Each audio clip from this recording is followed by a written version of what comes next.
recording studio, Delhi.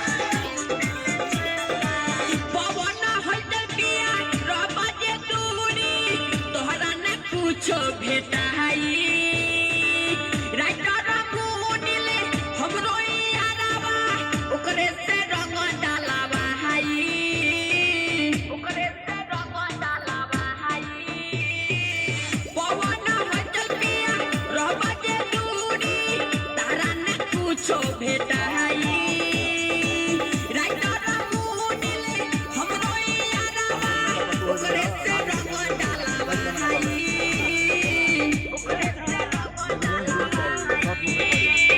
भौजी में भैया डाले काकी में काका होली में भाता लेके सूतेले छाका